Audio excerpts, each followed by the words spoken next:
Olá, meus irmãos, tudo bem? Estamos agora em quarta-feira, já passamos da metade da semana. Estou muito feliz porque vocês estão conosco desde o início. Eu acredito que será muito bom, não somente para vocês, mas também para as pessoas que vocês estão compartilhando esses vídeos, né? E hoje tem por tema Escravos no Egito. A lição, de forma imediata, já fez uma analogia conosco.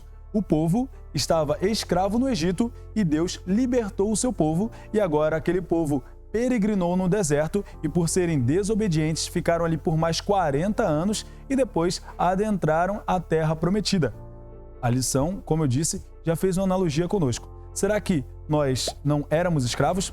Romanos 6, no versículo 16, é dito que o homem a quem escolhe servir dele é servo. 2 Pedro 2, no versículo 19, diz que aquele que é vencido torna-se escravo do vencedor. Eu e você, nós éramos escravos de Satanás. E um escravo não tem escolha, escravo não é servo, escravo não tem escolha. Nós estávamos no Egito, escravos de Satanás, fazendo as vontades de Satanás. E assim como Moisés veio e libertou o povo do Egito, assim também Jesus veio e nos salvou, nos libertou das garras de Satanás. E agora, da mesma forma que Moisés colocou o povo no deserto, Jesus nos coloca no deserto das tentações. E agora cabe a nós escolher. Prosseguiremos, avançaremos para Canaã ou retrocederemos para o Egito, ou novamente seremos escravos de Satanás? Cabe a mim e a você responder. Sabemos, em 1 Coríntios 10, 13, que não veio sobre vós tentação, senão humana, mas fiel é Deus que não vos deixará tentar acima do que podeis. Antes, com a tentação, dará o escape, para que possais suportar. Ou seja, nunca vai vir uma tentação maior do que as forças, do que as minhas forças. Ou seja, Deus sempre vai enviar junto com a tentação o escape. Cabe a mim e a você decidir. Avançaremos para Canaã ou retrocederemos para o Egito? Há um texto muito conhecido, que eu acredito que você também saiba de cabeça. Tiago 4, no versículo 7. Sujeitai-vos, portanto, a Deus. Resisti ao diabo e ele fugirá de vós. Nós temos duas premissas e uma conclusão. Sujeitai-vos, portanto, a Deus. Ou seja, primeiro eu tenho que me sujeitar a Deus. Depois, resistir às tentações de Satanás. E por último, Satanás fugirá de mim. Muitas pessoas querem que Satanás fuja delas, mas não se sujeitam a Deus. Muitas pessoas querem que Satanás fuja delas, mas não resistem às tentações de Satanás. Hoje, cabe a mim e a você, agora que somos libertos, aceitar a Jesus como nosso Senhor e Salvador. Como assim, Levi?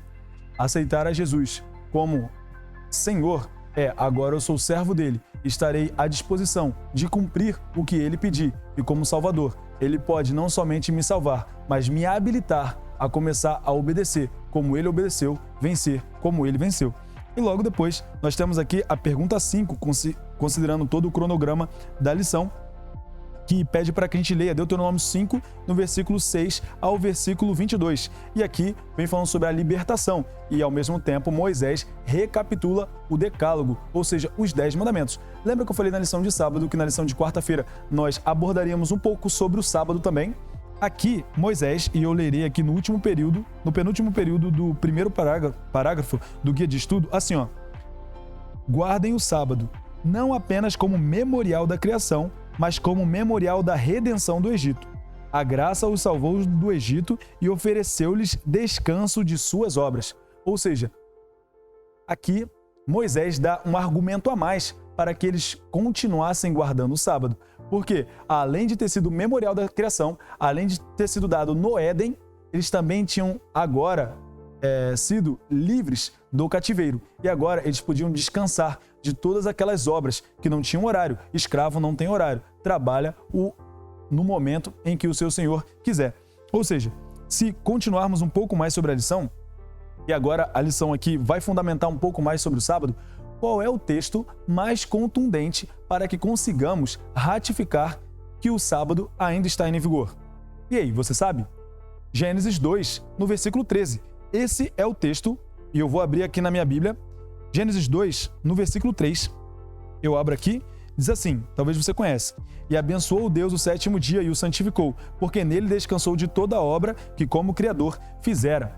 o sábado foi dado no Éden, ou seja, não havia judeu, não havia brasileiro, não havia pecado. Se até hoje não houvesse o pecado entrado no mundo, nós estaríamos guardando o sábado. Ou seja, o sábado está em vigor até hoje, assim como o casamento, ou seja, o matrimônio entre homem e mulher.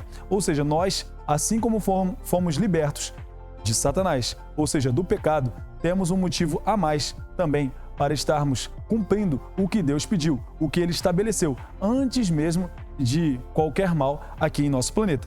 Depois disso, quarta-feira, nós já vamos para o penúltimo dia da lição, quinta-feira. E lembra que eu falei na terça-feira, eu abri algo dizendo que nós responderíamos na quinta-feira. Eu abri que será. E aí, somos salvos pela graça, mediante a fé, e as obras não tem nada, ou isso é o que Paulo fala, ou vamos com Tiago, que Tiago fala, não é só fé, é obras também. E aí, como podemos conciliar esses dois? Não perca a lição de amanhã, quinta-feira, aguardo vocês. Deus abençoe. Até mais.